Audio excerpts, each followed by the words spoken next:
This is Taking the Lead, a podcast for B2B tech professionals, leaders, and executives who want to learn from female icons in the tech industry. In each episode, host Christina Brady interviews women who are driving revenue for some of the most respected tech companies in the world. Are you ready to get inspired? Hello, everyone, and welcome to another episode of Taking the Lead. I am Christina Brady. I am the Chief Strategy Officer of Sales Assembly. We are a one-stop shop for all things scaling. If you are a B2B tech organization, we work with you to help every single employee in your organization up-level the way that they need to, whether that is training, advisory, certifications, you name it. We are here to provide the support from sales to marketing to ops to enablement. I am so excited today to have Kim Mirazimi on the show. Kim, welcome. Hi, Christina. Thanks so much for having me. In the 3 minutes that we were able to say hi, how are you? We already have this amazing rapport, if I do say so myself. So I can't wait to talk to you, especially because, and I don't always reveal our topic early, but this one is all about how courage shows up every day in our working life and kind of honing in on what that means to be a revenue producer. So I cannot wait. But before we talk about courage, tell us a little bit about you and your incredible journey. You're currently the Senior Vice President and Global Head of the Commercial Sector at 3Pillar. How did you ascend that ladder? Tell us your story.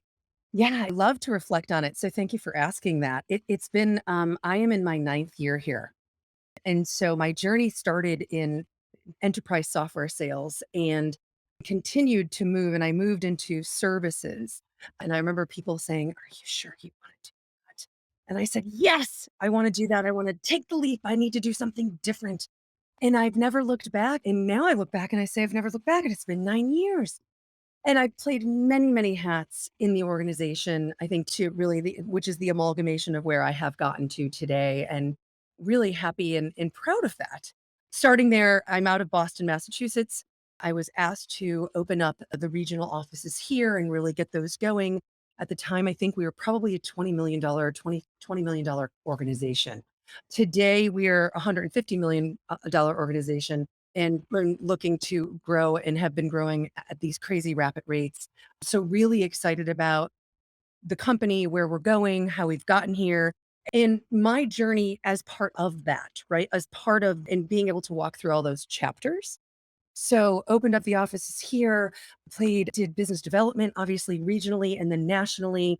Went back and forth to kind of being in sales and always in sales, right? We're always in sales. Don't really ever get out of sales, and then managing a portfolio. And today I manage a portfolio with a bunch of wonderful, wonderful people that go to market with me. And so that's our commercial services portfolio. It's about a $40 million portfolio.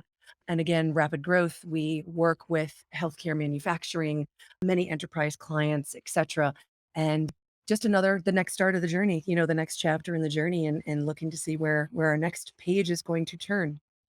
Could you have ever envisioned being here, like 12-year-old you? Would you have been like, yeah, this is totally what I'm going to do? Yeah, I don't know. I don't know. And I didn't go to college, which I love asking people what they went to school for and what they ended up being, because I didn't go to college to be a sales executive or a portfolio leader, but I ended up falling into it. And I remember in joking, I always say, well, we're on the dark side. They call it the dark side of sales, and the dark side's fun. And I think that, what it taught me is never think that you will always know your path. And this comes into your courageous, right? Into our courageous theme, I think, for today. Yeah. You got to go where life is going to take you. And when you're on that journey, make sure that you're doing what's right for you and what you're going to enjoy, because the journey is long and it takes up a lot of your time, right? We all work and it takes up a ton of our time. And make sure that you are selective. And that's one of my life lessons, is be selective in your next page, in your next chapter, in the next book that you choose, because it's really, really fulfilling. And there's never a linear line of sight there. I don't believe that. So, I mean, what you're talking about, it's this idea of we spend all this time in our life around this idea of happiness and satisfaction and fulfillment. And really, to me, what it comes down to is we're going to spend a certain amount of time seeking happiness. And we forget that we can also spend a certain amount of time making happiness. And it might not look like what we thought that it was going to look like, but that's also okay to make your own happiness, right? If we're just going to throw metaphors, it's like grass is greener where you water it, you know? So same thing for me. So what did you major in? Now I got to know. So I was a business major with an international marketing minor. So I started Oh, at an okay. international Well, PR firm working with very large technology enterprise clients, and eventually was courted by one of them and said, "Can you come to the dark side? You sell us to the press, to the media and the press all day long. Want to come and sell us to clients?" And it was just a very, very organic and very natural transition.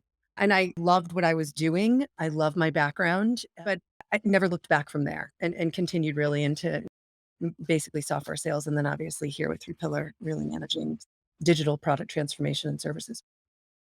okay, well, Mm. so you've always just been brilliant. I thought you were going to say like, "Oh, I majored in woodworking and then fell into sales," which is like not that far from my own journey starting my life in the arts and then it's very similar to you like careening into this industry and then after I landed and brushed myself off and was like that was weird realizing wait I think I love it here. I think I will stay. And there's been, again, those years of chasing the happiness, making the happiness, and then also realizing when it's there and acknowledging it and recognizing like I am in a moment of happiness and I never thought that I would be here. So I think it's cool to hear you do the Yeah. same thing. When did you realize you wanted to major in business?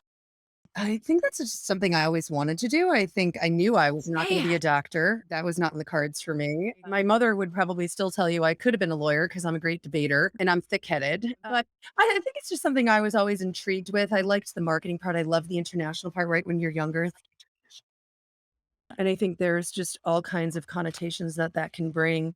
But again, same thing, same. I love the way you described it, right? You land and you have to brush yourself off and go, "Whoa, what strange planet am I in?" And it's a pretty cool, strange planet. And all the people that I work with are unbelievably fantastic. And people have this boundless energy in what we do in our trade craft. And I do call it a craft.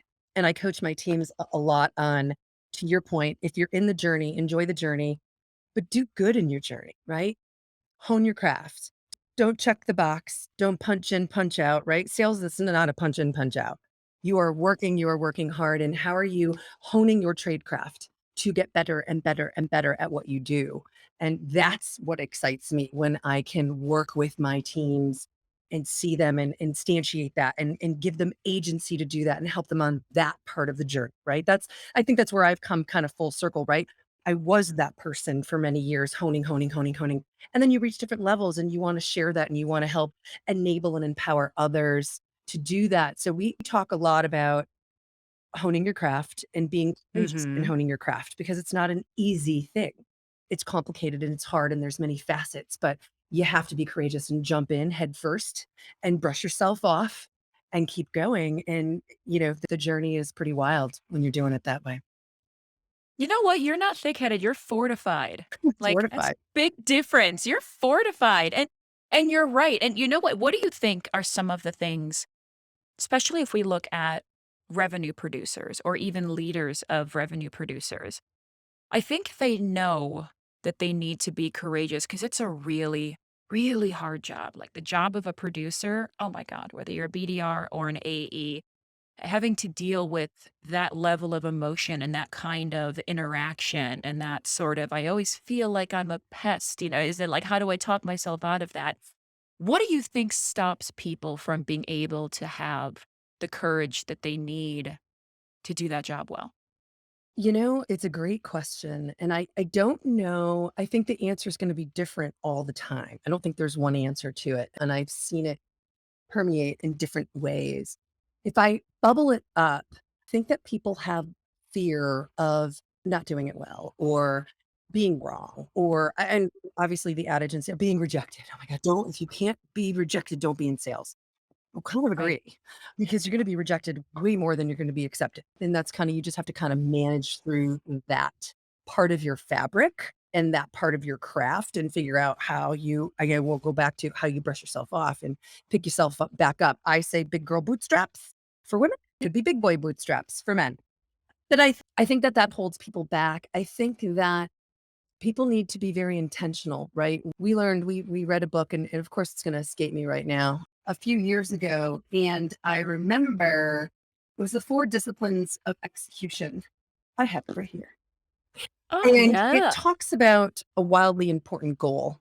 And we called that a WIG. And some of you out there have probably heard of it because, we all read all our sales books to hone our craft. And the wildly important goal was being intentional and looking at accomplishing one or two really important things, right? So you can look at that. We leverage this at an ELT level, at an organizational level, all the way, trickling down into the different parts and different portfolios and different areas of the organization, all the way down to sales folks. And I think that's one of the things that if you have that wild, that you can't do 15 things. And I think we overtax our sales professionals. I think we overtax people to do too many things. And then you get caught in what I call the swirl and you don't do any of those 15 things well. So, how do you really focus on if said client or if this is my number for the quarter? How am I going to get there? And what are the two things, only up to two, that I have to do to get there? And what does that look like? Is that 5 hours a day of prospecting? Is that, you know, 8 hours a day of prospecting? Is that I need to meet X amount of what is the game? We know sales is a game of numbers, right? It really truly is. And it's really a game of execution, the four disciplines of execution. You have to execute intentionally and focused, or it's not going to happen. You're Mm. going to get pulled here, pulled there, and you have to pull yourself and you have to figure out, and that's a hard thing to do. Management, mentors can help you with that. But how do you pull yourself out of that daily swirl to really, truly intentionally focus on the task at hand? And I think people get clouded. I think there's too many other, there's too many other things going on, just like life, right? It's not work. Yes. It's like, look at it from a life perspective. But I think it is intentionality, and really execution is hard because there's too many distractions. And for Ugh. leaders have to help pull, like my job is to pull distraction away from the team to be able to allow them to be intentional and have their wildly important goal and be accountable to that goal. So Oh, and distraction, I often think distraction isn't always what you think it's gonna be. Like, sometimes distraction are things that you think can be really, really good, but then it turns out it's really, really bad, right? And a leader has to acknowledge, like, is this distraction? Is this a healthy distraction? Is this something that's gonna make you better in your everyday? Or is this an unhealthy distraction, right? Are you tearing through lines of Excel data to determine if you were paid incorrectly because you don't have trust with sales operations, right? So it's like that's a distraction, but it feels so purposeful for the person doing it. So it's cutting through that noise. And what you've got me thinking about now around just this idea of courage.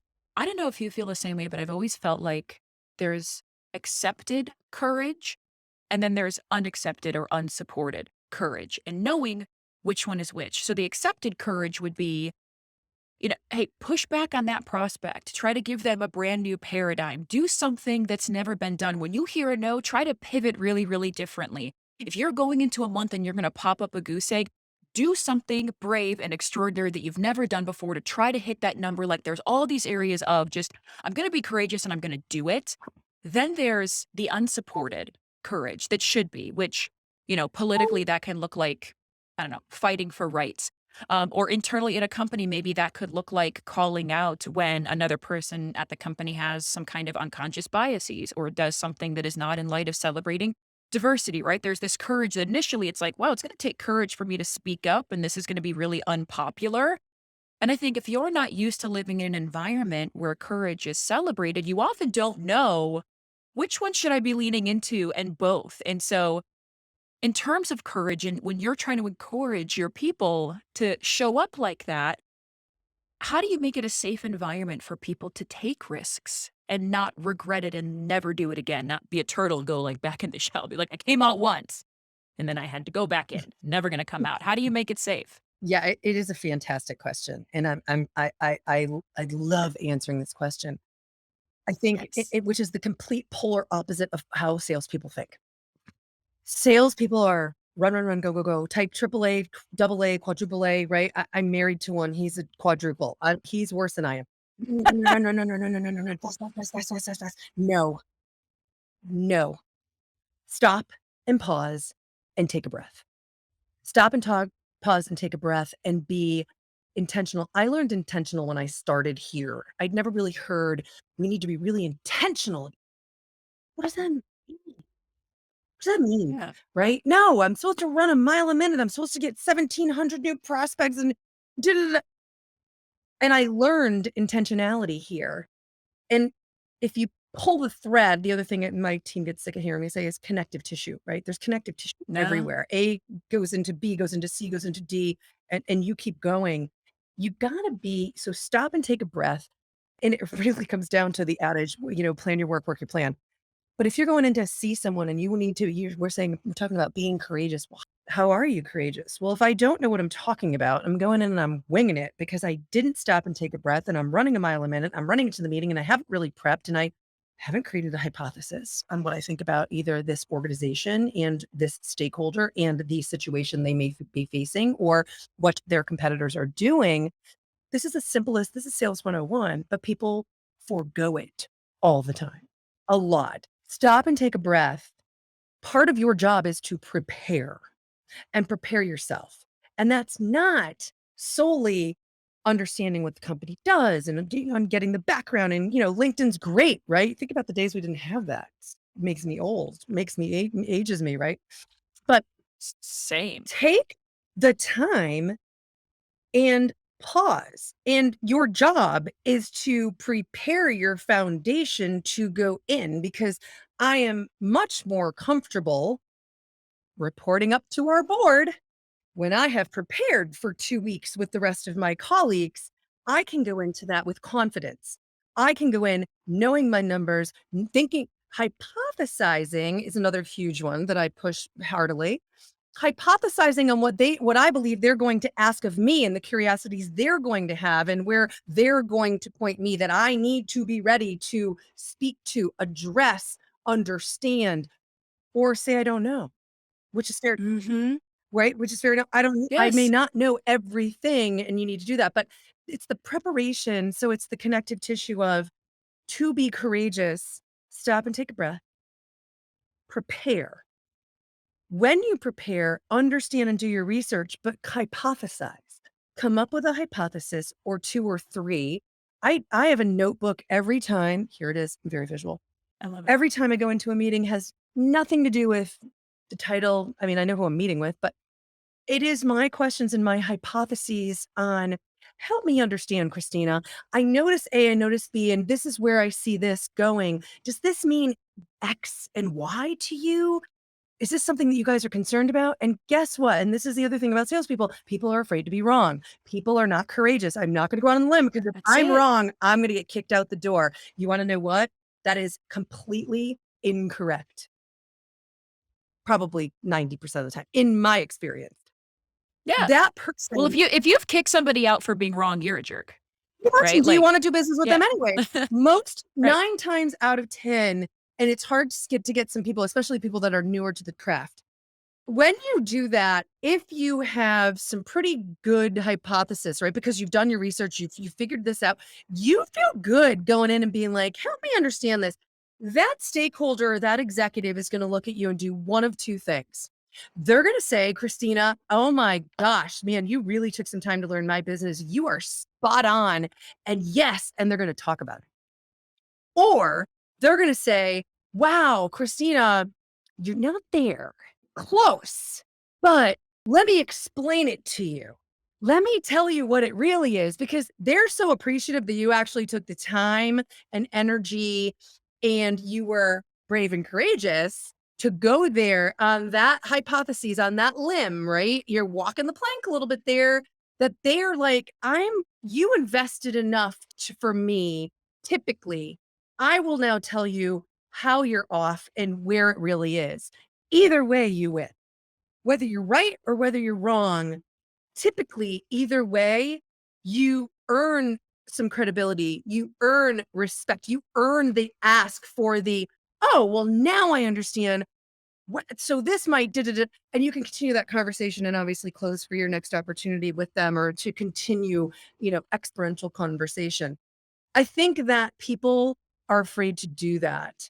I Yeah. think many people are afraid to be wrong, make a wrong hypothesis, But people, and these are not technical hypotheses, right? Not technical. Nobody in my company wants me to be technical. They all cringe. But at a business level, right? And how do you instantiate and know that you as a sales professional, a craftsman, have agency to do that? And I I've think that's what yeah, leaders owe their people. that's it. I mean, there's one thing I'm extracting a theme, and what I love is it sounds like if I'm trying to figure out how courage is gonna show up in my day to day, step 1 could be curiosity. Because everything that you're kind of laying out when you're talking about that moment of stepping in and feeling like I am being brave, it starts with some curiosity. Who am I in the room with? What is the product? What can I say right? Is this extreme sort of executive level curiosity and fear of being wrong along with that. I almost feel like the curiosity can counterbalance that. But you made me think of I have this really great friend, and I'm going to say he's phenomenal at Jeopardy. Now, here's the thing. Probably, I'm not going to say his name because he'll kill me, but probably like 60% of the time, he's absolutely wrong. Like, gets the question wrong 60% of the time. But you know what he does? He answers so confidently every time that he's wrong. And then when they say the word, she's like, yeah, that's right. As if like, oh, right, I knew that. And I used to just be like, man, XYZ, you are so good at Jeopardy. And then when I thought about it, I was like, wait a minute. You are almost always wrong. Like you almost get the right answer the amount of times that I get the right answer, but it's the way that he's just in it and he's like, this.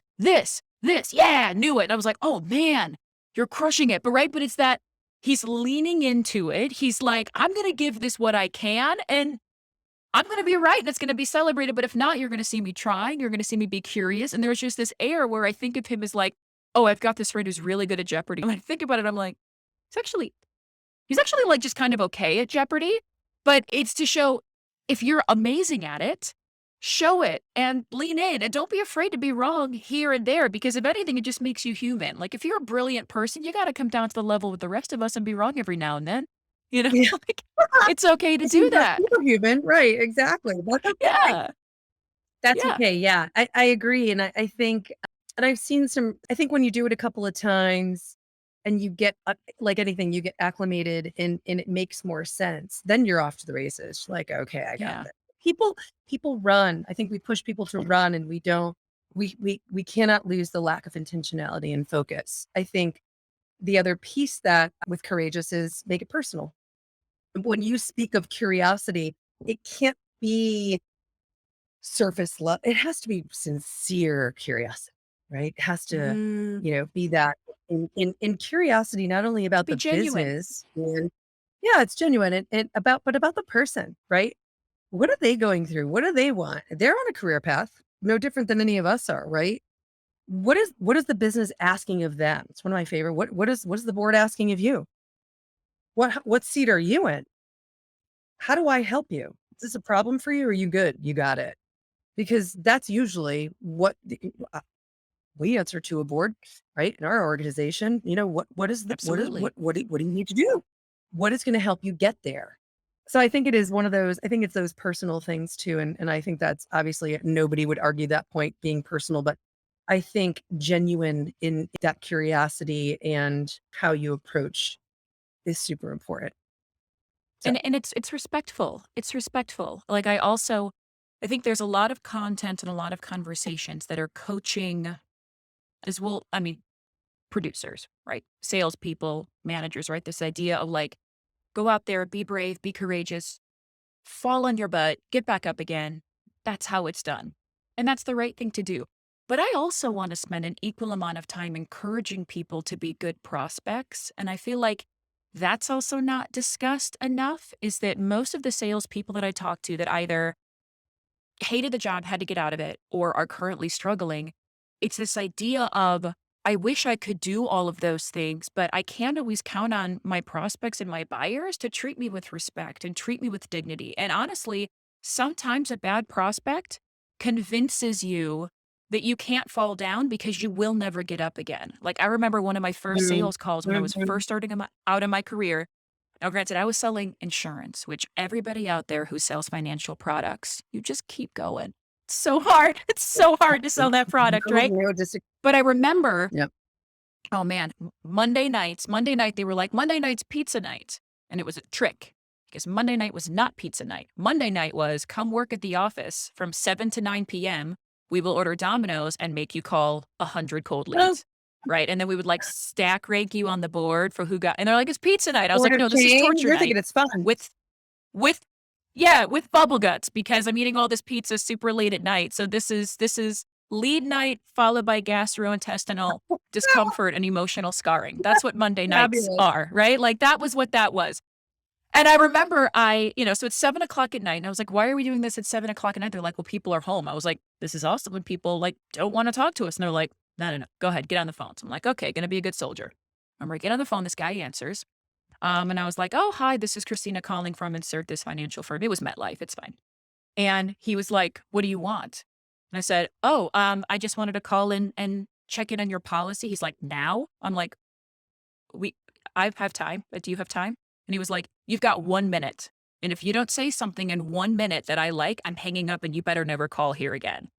I have woken up 16 years later now. I have woken up in cold sweats in the middle of the night with how that guy made me feel. And it was like I had only one shot to get it right, or he was like, doors closed, you're never going to do it again. And then I spent the next 3 to 4 years tripping over the pursuit of perfection, knowing I only have 1 minute, I can't make a mistake. And I actually had to actively unlearn that and learn that was a prospect problem. That was potentially a company issue and putting people in a bad position to be hitting people in a time of their life when they don't want to interact in a business capacity. It shouldn't interact with my ability to make a mistake because it's okay. But in my opinion, prospects also need to own a part of being human in the interaction. And I feel like maybe that's a taboo statement.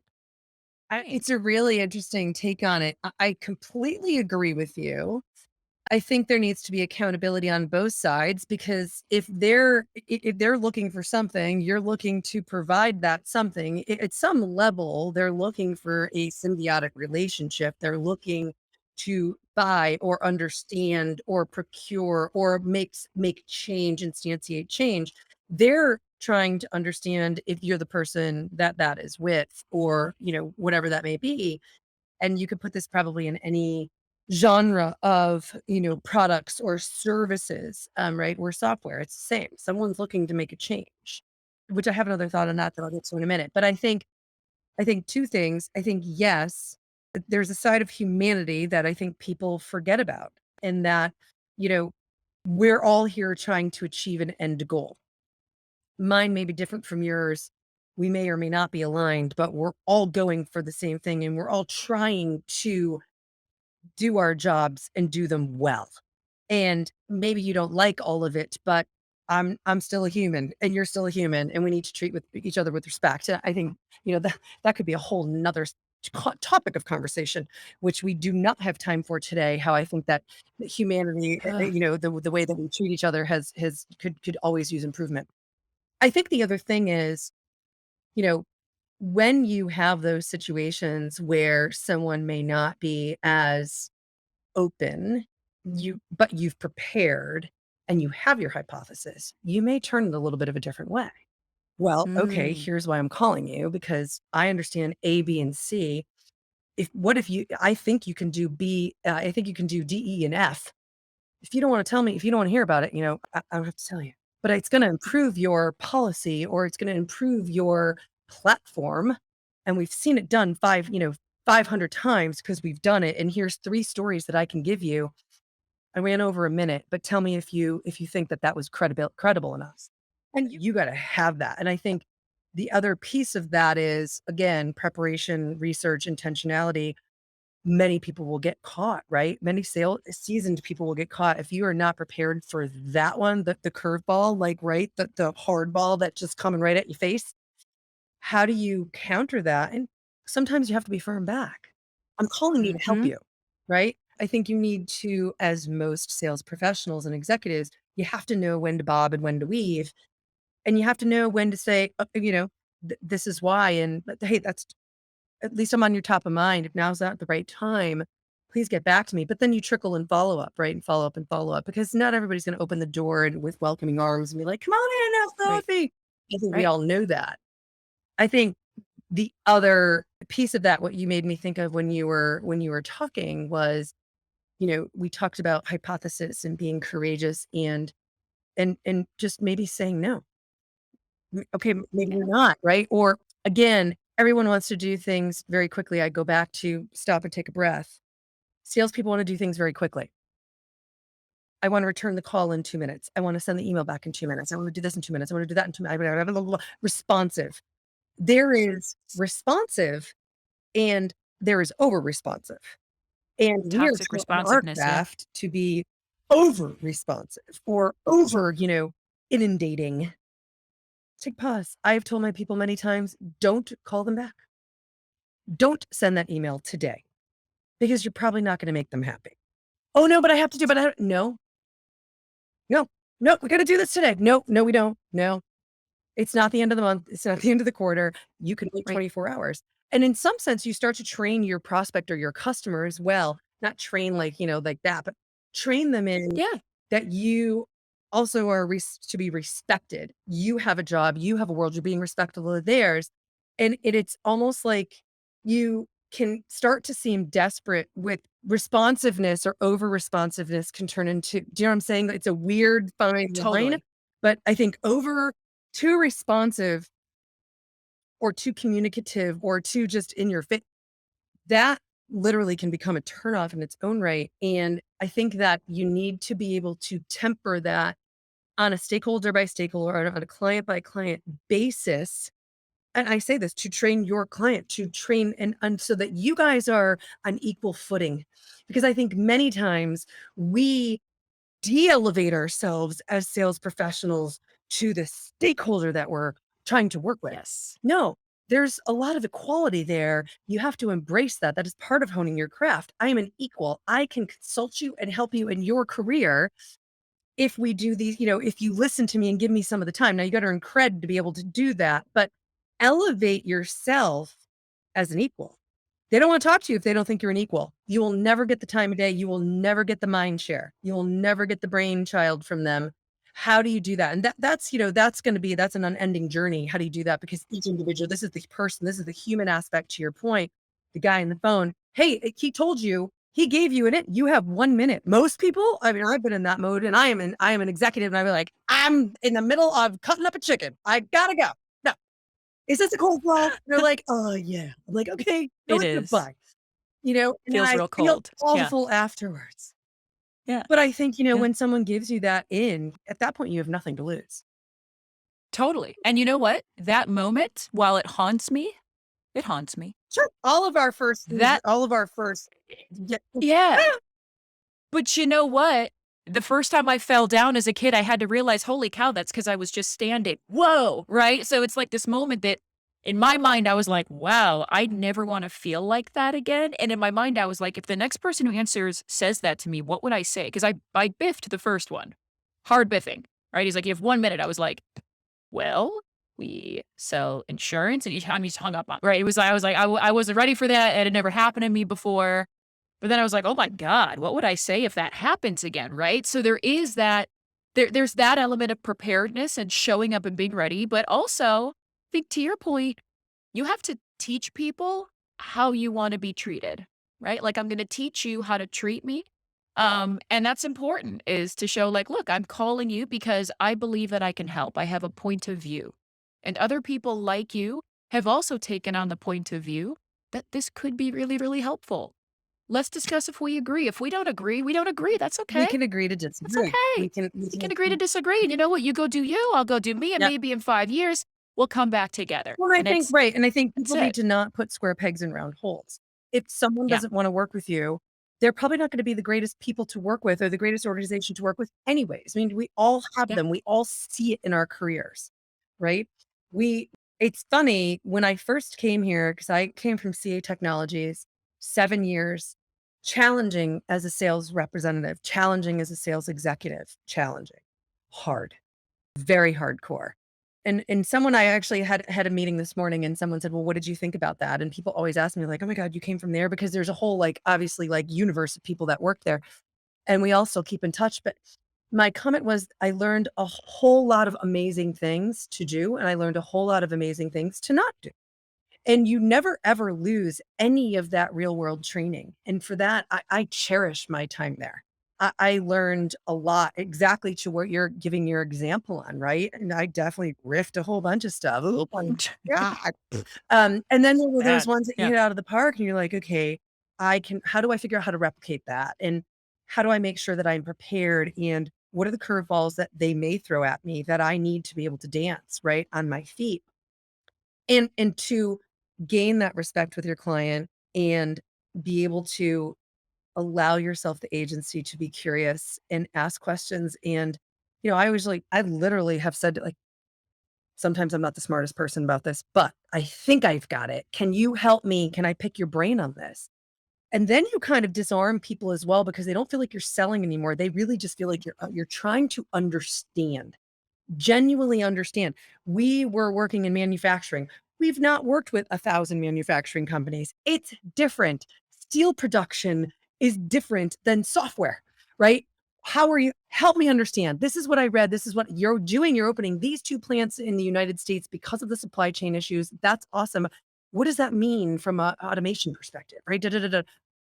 And you can come up with their hypotheses. Most people are so intrigued by allowing then they can teach you about what they do and they can teach you. It's like grandparents teaching their grandkids, right? Or mothers and Yep. fathers teaching their children. Wow, I could really make an impact here and teach them how I learned it, right? You guys happy? We have to stop and let people do that. And I think in pulling that connective tissue, you have to ask questions. I think the other thing is, again, people are in a rush. I'm in a rush to close. We're going to close it. I need to close it now. I teach my people blood money. But you're going to write it. Red Blood revenue, red percentage, revenue, right? green It's revenue. Yeah, yeah, yeah, my yeah. percentage. That's blood money because I Totally. don't want to be on the hook for explaining why that went, why that pushed right. But you can't, I think people rush, we say people rush to judgment. Sales executives rush to prescribe without fully Mm, triaging. Like, that's it. let me tell you about I think we're no, you're not there. And you're not there in the first meeting, and you're not especially in either complex sales, complex enterprise sales, there's a whole bunch of different genres. You've gotta stop and breathe and take your time and have a plan. And Plan. have a plan and ask questions to validate the plan. Because I can Yep. be talking with Christina, I can be talking with Jennifer, and I can be talking with Elizabeth, and everyone could have a whole different. The other thing is triangulate, right? Just because Christina has opinion A does not mean Jennifer has opinion A, and it certainly does not mean Elizabeth has opinion A. So that's what those things get me really excited is getting into that more complex level of sales, right? And really, because when you can have the trust to your point, earn your respect to your point, and that people are human back to you, you Yeah. become this glue that holds things together, and then you are an invaluable asset to your customer. And that is very hard to get to that place, and it takes a lot of work, but once you're there. You're And there.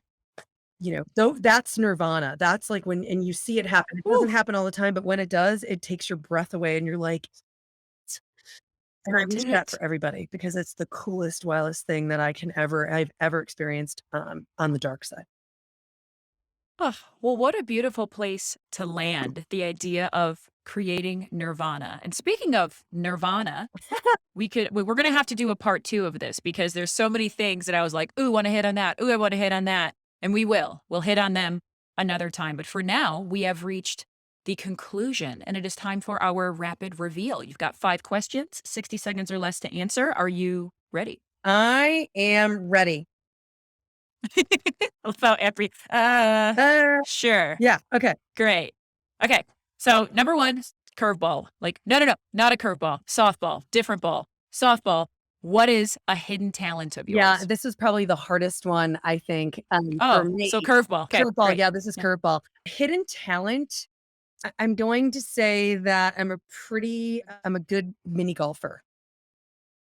And Okay, that's super I'm goofy. obsessed with that I answer. love mini golf. My son and I think it's a couple quirky things. It's probably mini golf and it's probably cornhole. I do pretty good at cornhole, and not because I've ever tried. I just think that I get it, You would be good. The art, it's math. At the end of the day, it's which math. I was good at. And So it makes no sense. it makes no sense. Well, it's math combined with a certain level of inebriation, and you can either be really good at math or really drunk, and both I find, you know, or we're just like right in the middle of both. Could be fine. It's the I don't know. intersection too. Yeah, right. Right. It's where they meet. Number 2, what is an irrational fear of yours? Oh, an irrational fear. Probably, I don't know. I'm gonna just say bugs. Because a bug Yeah. is really little and I'm really big and it's not really gonna hurt me, but you will hear me hooting and hollering if the tiniest little thing is on my arm, and I'm way too dramatic for bugs. I mean, some bugs can hurt you, Some can, even the little some can. ones. Some bugs can. So that's totally, and they can get everywhere. I'm with you. Number 3, maybe this is going to be your softball. What was the last thing that inspired you? This one is really super personal, actually. Someone very close to me was supposed to get married, and they were together, for a very long time, many years, and they were COVID marriage and postponed. And had a lot of conversations with this person, and things were not going well. And the decision ultimately was made by this couple in the throes at the very end of when they were supposed to be married and the wedding was actually happening, to say we don't think this is right for us. And that person was my daughter. And I remember being inspired by her fiance, that so many people in life will just go along with the flow, even though they know it's not right, even though they know this is not the big decision, but geez, here I am. And they decided not to do it. And we said, okay, as parents, I'd rather have you make that decision now than deal with whatever consequence may be or down the road a couple years. And this one's super personal and probably too personal maybe for the show, but it inspired me because people have herd mentality. They just go do what they just flow with it, even when you know in your moral, in your heart, in your head, it's not right. Stand up and be courageous and make that decision. She inspired me so much because it was probably the hardest decision of her life. And she's now validated that it was the right decision. And I ask her that frequently, not frequently, like every day, but every once in a while. Do you how do you feel about that? And she's like, I'm still sad about the decision we had to make, but it was the right decision. And I just don't think that I think people in society sometimes lack in the fortitude to be able to stand on that such unshaky ground in such an uncomfortable situation. Because I don't know what I would have done if it was me. Right? You think about that stuff, right? And maybe not in the marriage, but in any other situation. I was very inspired by making a really, really challenging determination of what your life's gonna be. I don't think that people put enough thought into some of those things today. So, there's one. Ooh, that was not too personal. That was beautiful. That's why I asked that question. Your daughter's awesome. Yeah, she is pretty cool. Number 4, describe your perfect day. Perfect day is a day at the beach, relaxing, which I as a type triple whatever A, I do not know how to do. I'm not really good at it. A perfect day would be doing that, and then, believe it or not, coming home and making dinner that I would like to make that I enjoy. I love to cook with a glass or 2 of wine, relaxing in my kitchen, chilling out, listening to some music with my husband, my family, close friends. That is a perfect day for me. We have a very similar perfect day. And last but certainly not least, what's your most impactful memory? So I'm gonna go back to family. My most impactful memory is my dad, who passed very young, always taught me to be personal. And I think, you look at COVID and all of the ways that the world has changed and that we do so many things from afar now. Um, and one my most impactful memory is, when he was teaching me probably in my high school years about how to be professional and things of that nature. And it really was him in a moment correcting me when I didn't shake someone's hand with conviction and I didn't look in their eyes. And I remember him saying to me, you will not create the relationship you want if you don't lean into it in certain ways and set the example of who you are immediately with the person that you're talking to or trying to connect with. And he's like, that's a lot of different ways that you can do that. But my grandest memory, and one I will always take, and I literally say this to this day to so many people, especially now that COVID, we're opening up. Like, I love getting in front of someone and be like, "Hey, are you okay with having lunch?" And like, "Oh, you were? Okay, Let's great." go. And Yeah. we went down to see a client, not down, but over to St. Louis, and I can't even tell you the impact. It's like living, it's like a time machine. People are so excited to see you in person, and I literally recall my dad in many conversations. I say my father taught me very well about in-person relationships and really getting to know someone well and really connecting with them on a true level of being genuine. And that is my memory. And I've taken that with me in personal and of course in business. So thanks, Dad. What a good one. And you've now carried it on because you have impacted me. I imagine you've impacted a lot of people and you will in the years to come. So if anybody wants to meet you, find you, learn about your company, where can they find you? They can find me. Three Pillar Global is the company, threepillarglobal.com. They can look me up on LinkedIn, Kim Mirazimi, Mirazimi. I am there, checking, hanging out, talking to people all the time. So welcome. Please reach out. Would love to talk with you. Would love to connect with you. Thank you, Christina. Amazing. Thank you also for being on the show. This has been wonderful. And everyone, thank you for listening to Taking the Lead. We will catch you next time. Thanks for joining us on this episode of Taking the Lead. If you're looking for more inspiring stories from women leaders in B2B tech, then visit us at motionagency.io/takingthelead.